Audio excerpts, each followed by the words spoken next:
Yeah, I'll start with just it's been a good productive summer. I really liked the attitude and approach of the guys. They've been great. We've made some progress, and feel like we're at a place where we're ready for a break, and we'll be in a good place coming back and try to continue the progress and build on what we've done this summer. But really pleased with their effort and their approach to the summer session for sure. This is sort of a new thing for you too at a new school, right? So I'm curious what you've learned over the last couple months and sort of starting from scratch with an entirely new roster. This was a first for you too. So what have you learned as a coach over this process? Yeah, I mean, I would say the biggest thing for me would be sort of the pace of installation, the pace of progress with this number of new faces and a lack of sort of returning players. I've learned, a little bit about the level of patience required for that and how it's sort of just kind of the pace of the summer, I would say, with regards to our installation and progress with that many new guys. A little bit slow early, and then as it built, you could kind of feel them kind of take a jump. But that would be the biggest thing, just without that level of turnover and new faces, just understanding the level of patience required to make the progress you need when it's new for everybody. And then more specific to players, you do have everybody here now, both your international. Well, you have more than two international players, I know, but the two that were overseas at the beginning of the summer are now here. Are both of them practicing? And can you comment on how Tomeo and Tomislav both are doing? They're both here. Tomeo got here just timing-wise. He wasn't able to get into the full practice session, and now we kind of go into the break. So he's on a little bit different schedule, but I've been pleased with both of them, and in particular, Tomislav being able to practice, like showing up a little bit late, his ability to just kind of jump in and kind of learn pretty quickly. It was really encouraging. Real quick, can you pronounce his last name just to make sure? Well, Tomislav's. I don't know that we can. So this is a real test here. Tomislav Buljan. It is Buljan. Coach, you guys had limited practice time this summer. I think it was a little less than an hour of practice on most days. You guys are going to have a couple weeks off now. Then you guys will start the preseason. Do you feel like this team is on track for where they need to be come November? Yeah, I think we're at a place where we can certainly get to where we want to be. Like I said, I've loved their approach. I think if we continue that and we kind of build on what we've done, we can certainly get to a good place come November. Yeah, and then some of the veteran guys on this team, not just Chris, but Dayton Albury, Tajavis Miller, Luke Hopt, who've had some success at other places. What have you liked from them this summer, and what kind of roles do you think they could play on this team? They've been great. I mean, everybody has, but those guys are older and have played a lot of basketball, and I think that certainly shows up at times when, there's a lot of learning or concepts are new.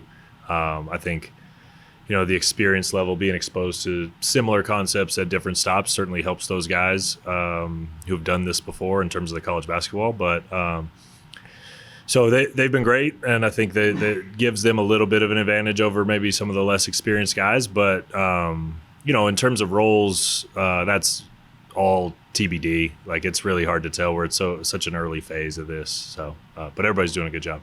Coach, you mentioned it's a new system, new players. You mentioned pace and spacing. You'll launch threes. You plan to launch a lot of them, defense at the rim. What's the learning curve in learning a Coach Olen's offense?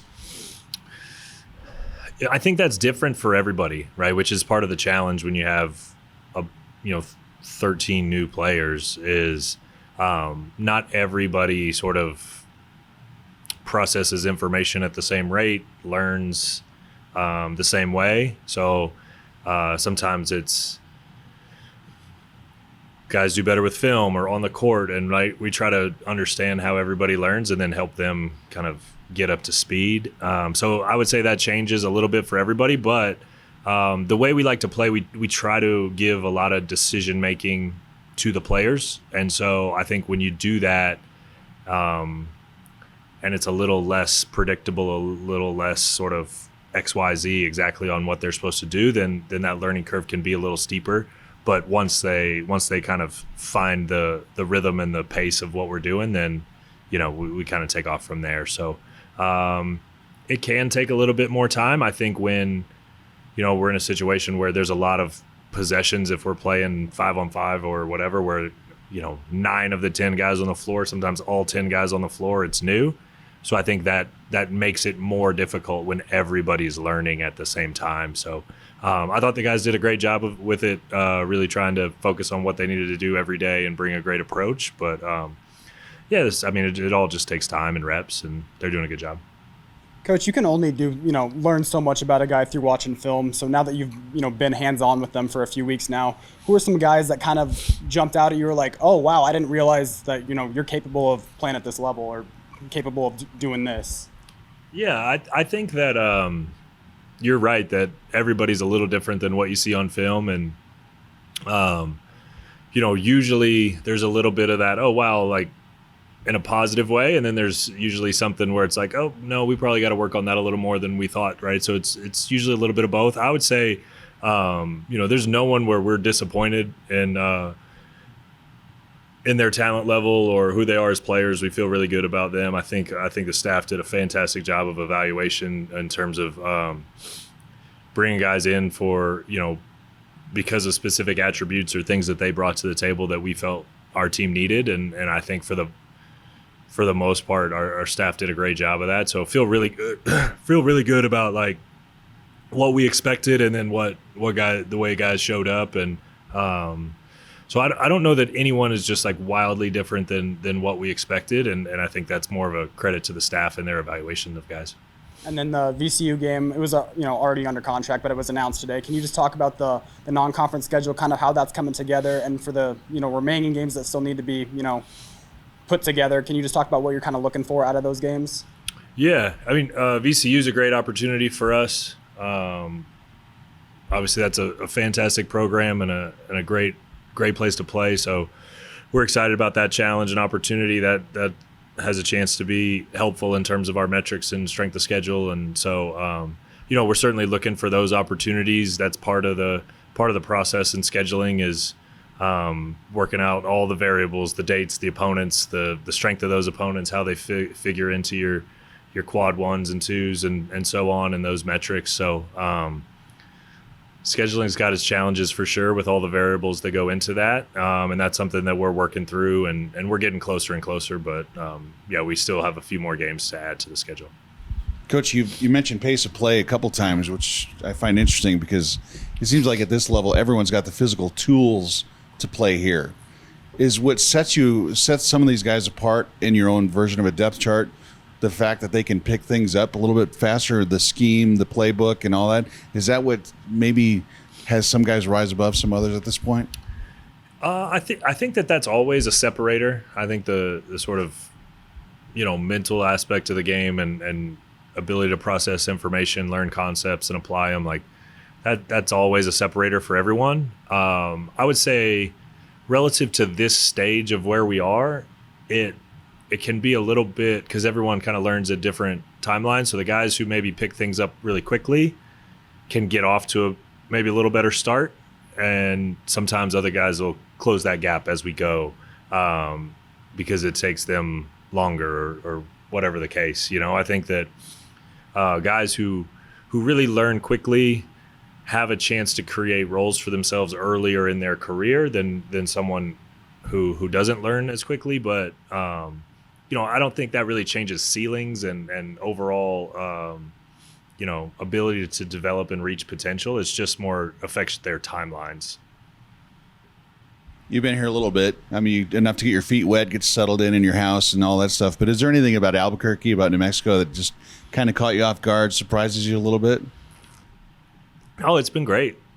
I mean, the summer's hot. Like, it's a little warm relative to past experiences, but otherwise, we've loved it here. It's been fantastic. The people have been great. We've really enjoyed our time getting settled in, and looking forward to continuing to, meet more people in the community and really just kind of get to know everyone and continue to get comfortable here. I know our girls are excited to start school here pretty quickly, and that's coming up, and so we're looking forward to that. And I think that'll be a great way for us to, again, meet some more people in the community and have our family really be a little more ingrained. So, but overall, it's been amazing. Do you have a favorite place yet to eat or anything? You want to name drop some local business? I feel like I got to get more experiences before I can, shout anybody out there. I got to get a better feel for all of it. That's fair. And find out which ones are donating to the program. All right. About the schedule, a couple things is, we've heard through the years how hard it is to schedule here. You're coming from a place that probably wasn't as reliant on home games in men's basketball to really support an entire department. Did you feel any pressure, you or whoever's primarily in charge of the scheduling? Do you guys feel some pressure to build a schedule that is unique? Because I've heard that from past coaches that it's tough here not only to get big names, but knowing that the whole department relies so much on you guys playing at home. I haven't felt additional pressure relative to the schedule. Our approach to the schedule is very much focused on how to create the ideal schedule relative to the quads and the metrics to give our team the best opportunity at the end of the year, whether that's for bids or seating or whatever the case. That has to be our primary focus. I think we would love to also, in doing that, create home environments that everybody's really excited about. So we'd like to do both things, but our primary focus is a schedule that makes sense for our metrics and kind of postseason opportunities. And so we'll let that kind of be our guide and dictate our decision making. But we want the same thing that everybody wants in terms of home environments and really competitive opportunities. We're looking for that in this process. But there are certainly some challenges to it. Including in those challenges, are you getting people that won't? They'll take the call, so I won't say literally won't take the call, but people just aren't considering starting home and homes with you guys? There's some degree of just hang up before we could get started in the conversation, but I think that's sort of the double-edged sword of having the kind of environment that we have here. People aren't necessarily interested in that because it's a difficult place to play, and then people know it, and so but I think that it doesn't mean we won't be able to put schedules together that accomplish the things that we want to accomplish. But there are certainly challenges in that, and people's willingness to play here at the Pit is one of the factors. I know the dangers of us in July and August mentioning specific players. People read it or see it and just eat it up and think that guy's going to be all conference. There's one player who I don't necessarily anticipate playing a ton of minutes because he's a freshman, but I want to ask you about Uriah and if he still does things in practice that just kind of make everybody sort of drop their jaw a little bit. I saw the video of him dunking at camp the other day, and I'm like, it looks like he's still doing things that are impressing everybody that even knows him. Yeah, I think Uriah is a fun player, and I don't know if everybody's jaw is dropping the same way because he's, kind of does it every day in different ways or what have you. But I think he's good for a highlight here and there for sure. And, he's doing a really good job. He's learning quickly. He's super coachable, great approach, great work ethic, coming in, getting extra shots. He's doing the things that he needs to do to give himself an opportunity for sure. Coach, it's probably still too early for this, but the freshmen, Uriah, Jake Hall, and Sir Marius, any updates on whether or not they may redshirt this year? Oh, we haven't had any of those conversations at this stage. Role allocation, minutes, all that stuff will come much later in the fall as we get closer to, turning the lights on. Sure. And I know we're not talking roles, Coach, but the bigs, JT Rock, Tomislav Buljan, what have you liked from them in the preseason? A lot of things, honestly. I mean, again, Tomislav, I feel like did a great job of kind of coming in as everyone else had been here a few weeks, and it would be easy for him to sort of fall behind or whatever, and he was able to pretty seamlessly just jump in and keep things moving. So that was really impressive on his part, and he's been great. Brings great energy, motor, physicality every day. JT's been continuously getting better. Really been impressed with his just his touch and just overall talent, especially on the offensive side. We felt like he was skilled, but the way he shot the ball and some of the other things that he's done specifically offensively has been really impressive. So, pleased with both those guys. Feel like they're really working hard and having a great approach every day. As the players head into break, can you just kind of talk about how you would like them to handle it? Is it more of like a individual plan for each guy, or is it more so you just telling the guys, hey, don't do anything stupid? It's more of an individual plan for each person. We want them to have intent behind everything they're doing. So, it's basketball, it's physicality. Guys get dinged up. Some guys' priority over the break is going to be rest and recovery, right? Other guys is going to be maintaining or improving their fitness and conditioning, right? Like, we think about the break as a competition a little bit. Like there is opportunity for competitive advantage if you do a great job over the break, right? If we can do a better job of following the plan, staying in shape, staying sharp by getting in the gym, rehabbing injuries, getting appropriate rest, continuing to eat, sleep, like all those kind of like little things. If everybody across the board does a great job of that, and we do a better job than the other teams that are taking breaks, then we can make more progress than them. So our approach to that is one of trying to create a competitive advantage for ourselves and really having some intent going into the break of like, yeah, there are things that we want to do, right? At the top of that list for a lot of them that get the opportunity is spend some time with family and re-energize and really kind of reset. But then there's some other things while they're doing that we expect them to do that we think are really important and have the opportunity to give a little bit of a competitive advantage in this scenario. So I know a bunch of the players have already tried the ramp challenge. I'm just wondering, have you tried it, and how far did you make it? I have tried. I've tried it a bunch of times. The majority of recruiting visits, I'll give it a shot when guys come in. We've had a couple guys get it. I have not been close. I don't feel like I'm threatening it anytime soon. So I'm not anticipating putting my name on the list. People who make it, but yeah, it's always fun to.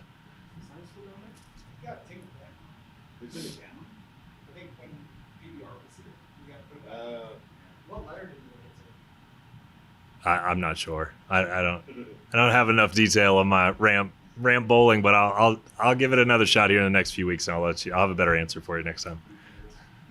Yeah. Work going on across the street with the weight room, the team meeting room, the expansion. I know baseball's supposedly getting a new press box. Is there anything behind the scenes we're not aware of here in the pit, like infrastructure-wise, that's going on? Any plans? Yeah, I'm sure there's things going on that we're not aware of, and I think that the things that you're talking about relative to the other facilities is just a testament to the commitment from the department and what Fernando and his team are doing over there. And I think that's an ongoing process of continuing to elevate. And I think that's a real strength for this place. And it's something that's really exciting to be part of is, I don't think anybody is complacent. No one is satisfied with where we are. And there's a real sense of urgency to continue to improve and push and move forward. Whether you have an iconic building that's in great shape and people love, or maybe it's a different facility that hasn't had any improvements in a while. Like nobody's just saying like, oh, it's great there, we're good, let's be satisfied with it. I think like across the board, whether it's facilities, funding for each program, like all the things, I know that it gives me as a coach a ton of confidence to have an administration that is fighting to improve and get coaches the things that they need to be successful. It's really fun to be part of a department like that. So no LED floors or escalators coming down to the floor or anything like that? No, I don't have any specifics for you. But.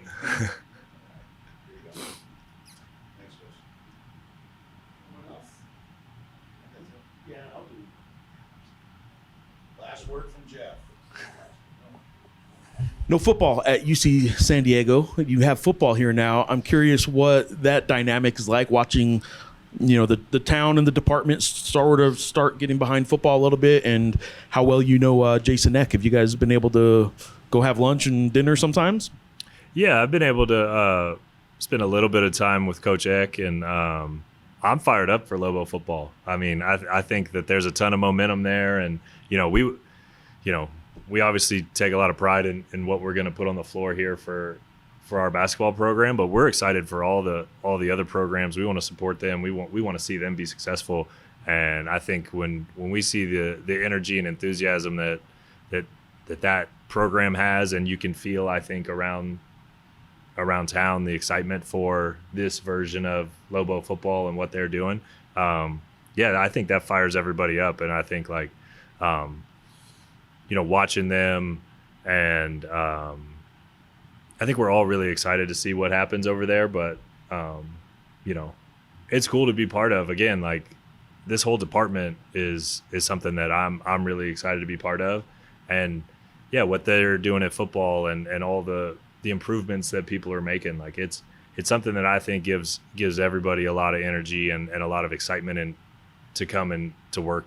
Like, when you come to work and everybody around you is really competing at a high level and has high standards and expectations, like, I think that's a fun environment to be part of. You can feel that from the football team. I think, Coach Eck is someone that you can just feel his presence and his leadership. And so he's somebody that I hope to continue to get to know better and learn from. And I think that you can always learn from some of the other coaches in different sports. Like, I think it's cool the way people think about things in other sports, with, whether it's football or, any of the other sports, right? Softball, baseball, soccer, like, there's just concepts in how they go about things that you can always steal good ideas, right? So fired up for Lobo football and excited to learn, how the other coaches here do it as we get to know everybody. So, yeah, it's cool. So the learning from other coaches part, I kind of had a question about that. You spoke at the New Mexico High School Coaches Association a few weeks back. The response seemed to be good, at least in the room. I don't know. Have you gotten any response from that? And are you getting to know people you didn't know before New Mexico, maybe other coaches that you're learning from, that you're starting to make that networking with?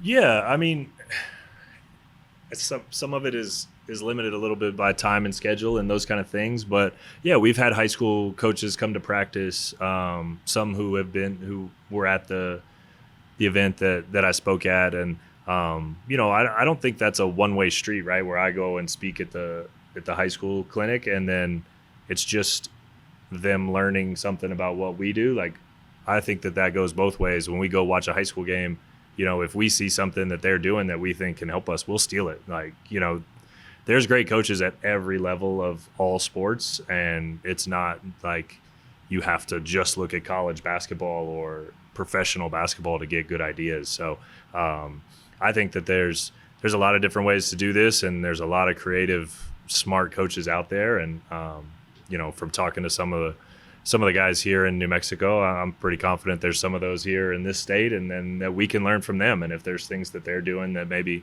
we can steal, then we'll absolutely do that. And so, it's been cool to have guys come over and watch practice, or, reach out and want to know more about what we're doing. Like, we encourage that. We want to share, and, we're obviously going to steal stuff. So, like, we try to reciprocate whenever we can. And so, I enjoyed getting to meet some of the high school coaches in the state and share some of what we do, and look forward to just continuing to build relationships with everyone.